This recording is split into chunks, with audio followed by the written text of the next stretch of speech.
Welcome to week 6 in Intro to Sport Management. I hope you're having a good semester.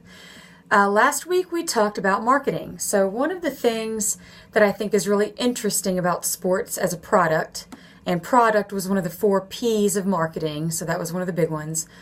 There were a few mentions of how sport is unique as a product, and I find that really interesting in a couple of ways. So one of the things that I really related to with the uniqueness of sport as a product is how that there is an emotional connection to sport as a product. So, think of another product like laundry detergent, for example. Do you really care about your laundry detergent? Does it make you cry? Does it make you feel good? Do you root for it? No. Our sports teams are the total opposite. We have that emotional connection. You definitely don't feel the same way about laundry detergent as your sports team. So that's one thing that makes sport marketing very different than marketing neutral products, that you would buy on a shelf at Walmart. So another interesting thing about sports, and it's probably why sports are so beautiful sometimes, are that sports as a product are intangible. So that was another one of the qualities about sports as a product that we looked at last week that are interesting about sports as a product. And what that means is sports are intangible. It means you can't harness them or package them.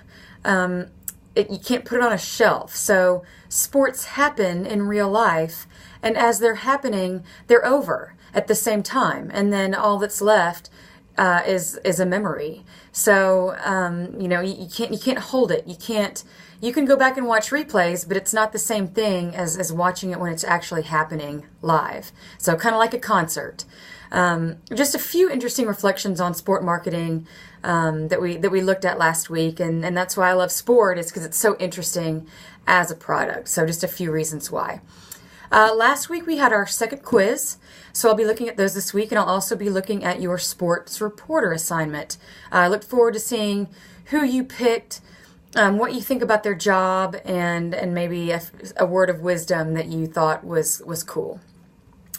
So this week we are looking at communications, and we often see the word communications lumped along with marketing, but it's very different, especially in sports. So whereas marketing is mostly about targeting a product to a certain audience and trying to get them to buy it, communications is more about crafting a story and telling that story to make the team look good, make the public think what you want them to think about your team. So for example, when the Razorbacks have maybe lost a few games that they shouldn't have lost, that their communications departments are hard at work crafting the stories that they're having to tell to the public about it. So maybe why those losses might have happened, or what they're going to be doing differently in the future, or how the team is staying positive. So communications kind of manages the story that the public is hearing. And so they try to affect public perception of your team. One specific type of communications that we're going to look at this week is the idea of crisis communications. And we see this a lot in sports. So say something bad happens, like a player gets arrested, on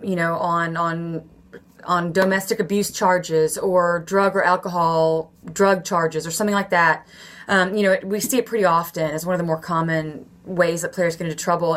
Or maybe something happens like a player falls off of a deck in a stadium, and so the organization has to give the public a story. Sports are a very public thing, and so the public kind of feels like they have a right to know what's going on in their team and how the team is handling some of those things that can go wrong. So, as we go through the various sports seasons, the next time you see a statement come out about a difficult situation related to a sports team, that's the communications department at work providing that story and that link to the public, telling the public kind of what they deserve to know about the situation, how the team is handling it, and trying to be as positive as possible. Real life happens. Hey, that's the world we live in. But sports teams, still have to put out a positive message to their fans. So that's communications. We're looking at that this week. So this week I've included an additional reading in your material from an online publication called Athletic Director U.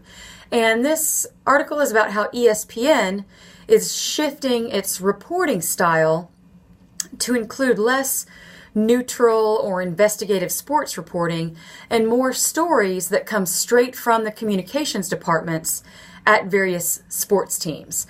So, instead of just neutral reporting, you may see a feature on a specific player from, we'll say, the Ohio State Buckeyes, for example.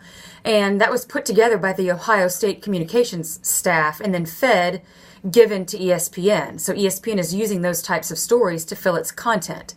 And so this article talks about how this is an opportunity for the communications departments at individual sports teams to get their positive stories out on the media. It's basically free advertising, free feel-good stories in a big network for your team. So this article is about how various teams can take advantage of that reporting shift in ESPN's coverage. So, what else do I have? A word about reaction assignments.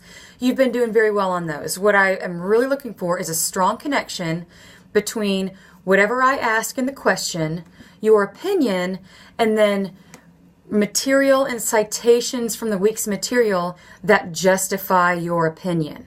So I appreciate your opinion, but I want to see where you got that. I want to see where you got the information and the facts that form the basis for how you feel or react to my questions. So I use those citations and that material as proof that you've done the week's reading. So if I don't see citations or references to the material, then I don't know that you've read the reading. So that's your opportunity to prove to me that you've done the reading. So take advantage of that. So for the most part, you've been doing a great job with the weekly reactions. Also, I am picky about no extra space at the top. I don't want you to write your name, my name, the assignment name, the date, the class, all with double and triple spaces in between. Don't give me a bunch of white filler space at the top. One page means one page.